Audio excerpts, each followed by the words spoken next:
Welcome to the Good Ride. I'm James Beastie, and this is the Burton Forager. Got a little bit of late spring powder that was actually pretty good. Got it on some groomers. So I got it in a decent amount of conditions. Rode it with Burton Photon step-ons, along with the Burton Genesis step-ons, Union Atlas, Burton Kendos, and Burton Cartel X's.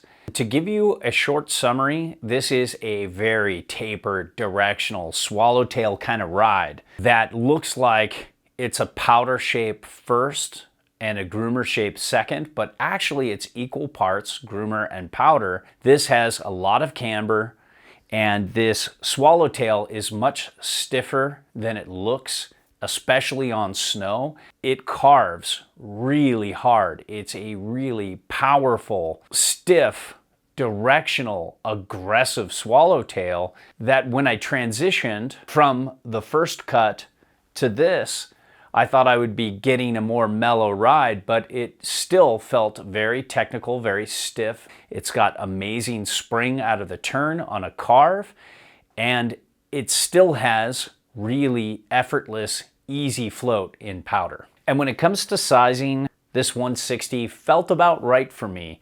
They have a 55 and a 60 and a 65. I think the 55 would be better for my size 9 boots, but the 60 is definitely better for my 185 to 190 pounds, 5'10" frame. The 65 might be doable, but it might be riding me more than I ride it unless I'm in deep powder. Now, when it comes to the shape, this is very tapered, very directional, and it has 20 mil of taper, which is a lot for Burton boards. Then you throw in that directional camber and this stiff flex. It makes for a very technical ride. Also, this long directional camber swallowtail seems to make the board a little more catchy, and it almost felt like full camber. It felt even a touch more technical than the first cut next to it that I thought was a pretty locked in ride. So more for advanced to experts. I think experts would like this even more. It is not a mellow swallowtail by any means, but it tracks really well and it doesn't feel super light in the tail and kind of top heavy. And sometimes the boards like this with a lot of taper can feel really hooky and light in the tail. This doesn't, but you're riding it really set back. This is much more like a surfboard than a free ride board.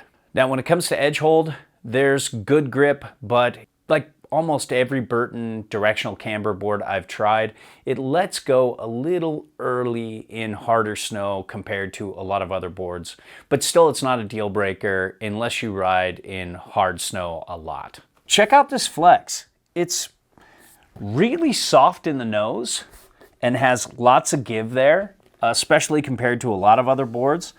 But as I lower my hand down and go to flex, look, there's almost no give. And look at how this tail, and let me show you up here, as I'm flexing it down below, I flexed it onto one tail, lifted up one, and really pressed the other one down. And it just doesn't give. It doesn't have much torsional give. The only thing giving right now is down there in the nose. There is nothing going on here. And I really felt that on the snow. It is a pretty stiff, aggressive ride other than the nose. So the nose was kind of easy to butter, but nothing else was. I couldn't really wheelie up that easy. It almost feels like it isn't a swallowtail when you try to butter off the tail. You think you'd have leverage being so far back, but it really doesn't want to wheelie up.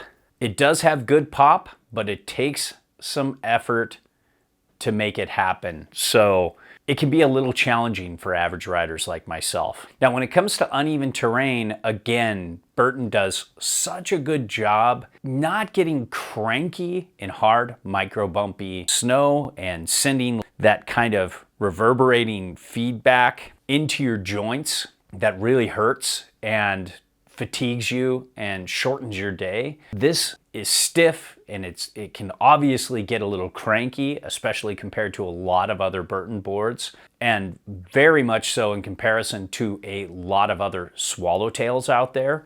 But still, it's not that bad for its flex. And when you get into softer, uneven snow, this holds its edge really well and doesn't buck and bounce around. It powers through it really well, and it's a good, messy conditions ride, and it can power through tracked snow on a powder day really well. Now, when it comes to speed, the base glide isn't exceptional, but it's definitely on the upper end of the glide spectrum. The base is eco-friendly, so it's a little more finicky than it used to be, but if you get good Burton wax and spend a little extra time working with it, you can get it to glide pretty well. But sometimes it can get chalky with the wrong wax, or if you don't put enough time waxing it. I found that waxing Burton boards twice before you go up with really good Burton wax made a huge difference, and it increased the glide. But I found when I waxed it once with my cheaper,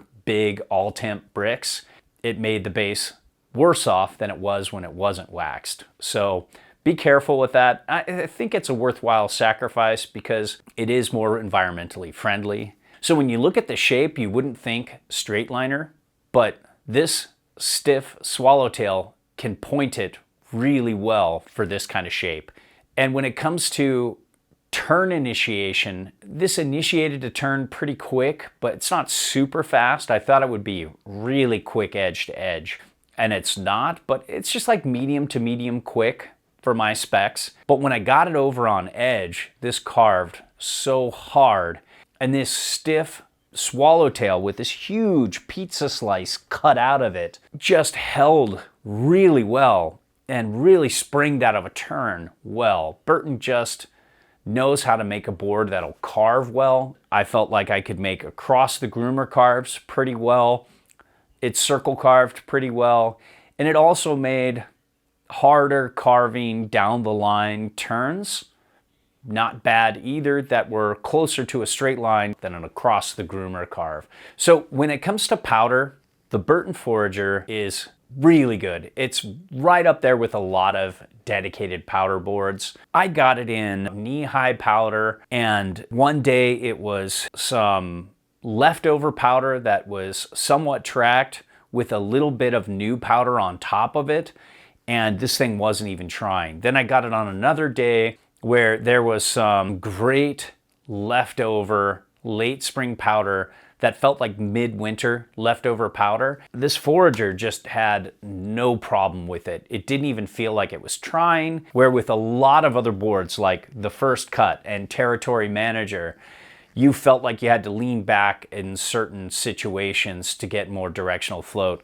This, I just felt like I was standing centered on it. And that's because you have this huge nose with a little bit of early rise before it, 20 mil of taper, a massive swallowtail, and then on top of it all, it's super setback on board. Using the recommended setback stance markers, and you can go further back with Burton Reflex and other non-Burton bindings, but with EST, you probably can only go that far. Not sure if you should, but you can. I really didn't want to though, because with a 22.5-inch stance width set all the way back, you can get negative 6.75 inches back from board if you measure it from the end of the swallowtail. From the middle of the swallowtail, it's 11.5 inches back from center of board. That is just massive. You feel like you're on a surfboard in powder because you're really riding on that tail. And one thing I do like is if you do bottom out with this, you've got that stiff swallowtail so it doesn't buck and bounce you around like some swallowtails do. So you could use this as a dedicated powder board. Would I rather be on the Burton Fish 160? Yeah, but this is really good. And when I'm on groomers, I'd rather be on the Forager.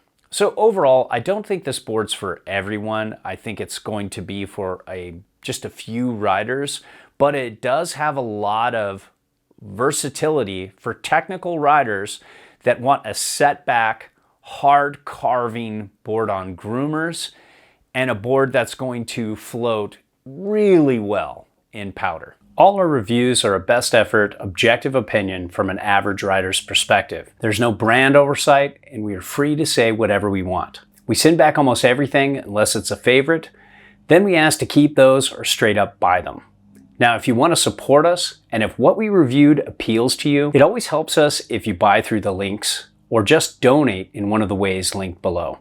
Of course, a like and subscribe here always helps, and so does a follow on Insta. And as always, thanks for watching and thanks for your support. If you need advice, fill out the eHarmony profile in the Contact Us link below so I can help you properly.